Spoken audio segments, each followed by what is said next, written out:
Hey, what's up folks, Jam Book Reviews here, and today I'll be reviewing the book The Painted Canoe by Anthony Winkler.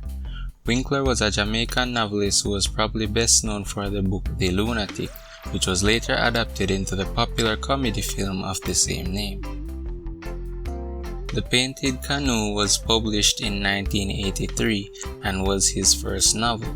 It is a satirical story which takes place in the parish of Portland and follows the life of a Jamaican fisherman named Zachariah Pelsey, whose defining characteristics are that he is ugly and obstinate. The bulk of the story is about an incident in Pelsey's life where one of the worst things that could happen to a fisherman happens to him and he tries to overcome it. The title is a reference to his seafaring vessel. And the first thing that struck me was how similar Pelsey is to Aloysius, who is the main character in The Lunatic. They are both outcasts in Jamaica. They each worked for a member of the white upper class, and a woman took them in at one point which changed their lives. But while both stories satirize Jamaican society, it's done in different ways and they are tonally different. The Lunatic is more of an out-and-out comedy, while The Painted Canoe has a more somber tone as it progresses. But for satire to get popular in Jamaica, and this is from personal observation, it has to have some level of crassness to it, and Winkler was good at that without, making it off-putting. In the book, there's a lot of talk about and depictions of sex, use of coarse language like, Jamaican expletives and racial epithets. In the Jamaican context, race and class are intertwined, so the use of slurs and certain behaviors depicted between groups wouldn't be uncommon in the time period the novel is set in. And like with any good satire, it confronts the society being portrayed. From certain depictions or descriptions in the novel, I was able to figure out that the story is set in the Michael Manley era, because it questions the whole socialism experiment that was going on at the time, poking fun at a lot of the missteps and stuff like that. But it also goes deeper than politics into cultural issues relating to traditional religion, Obian Christianity, and things like the treatment of women. The narrative is in English and the dialogue is in Jamaican. Winkler touched on many other topics in the story, including child abuse, folk versus modern medicine, man versus nature. The story has a simple plot, but he goes deep, in the other areas. In terms of characters and character development, there are several characters in the series, mostly members of the fishing village, but they don't really get that much in terms of development. But Winkler easily fleshed them out in a couple paragraphs, they felt like real people. The two main people who get developed were Zachariah and the village doctor Archie.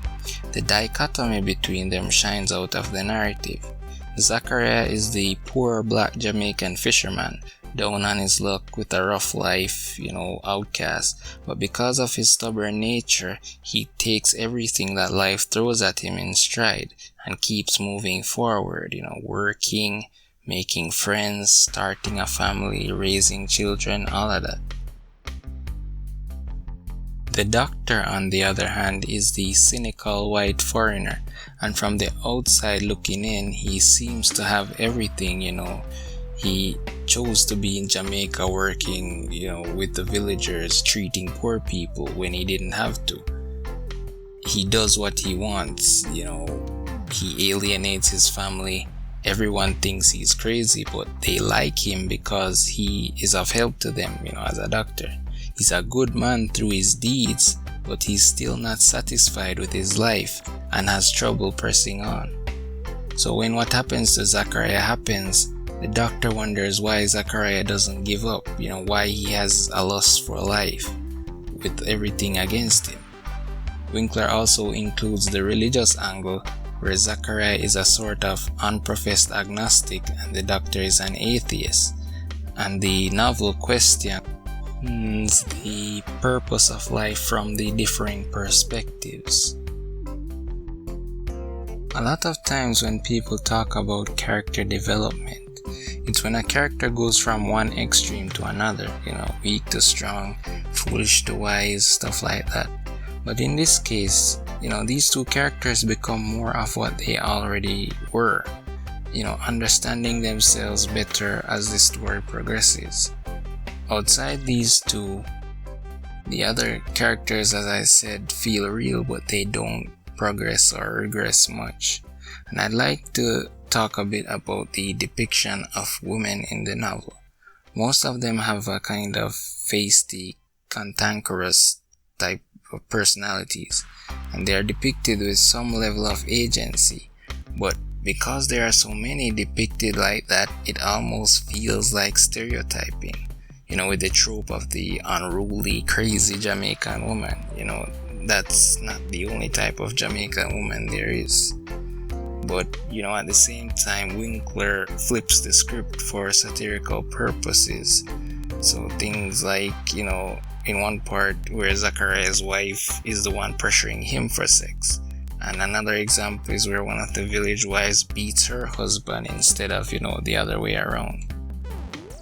But, for me, this was a very good read, very funny, sometimes nuanced treatment of sensitive, mature topics. The book is not for children. Some of the references will be outdated to a modern audience, but I learned about some older, obscure cultural references, like, for example, a tough, sweet candy still sold in Jamaica called Busta.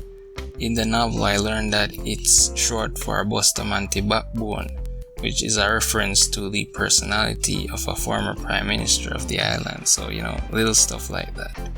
But it was, it won't be a hard read for foreigners or anything like that, because like I said, the narrative is in English and the dialogue is in patois. So definitely check out this book if you want to experience Jamaican satire. Thanks for listening.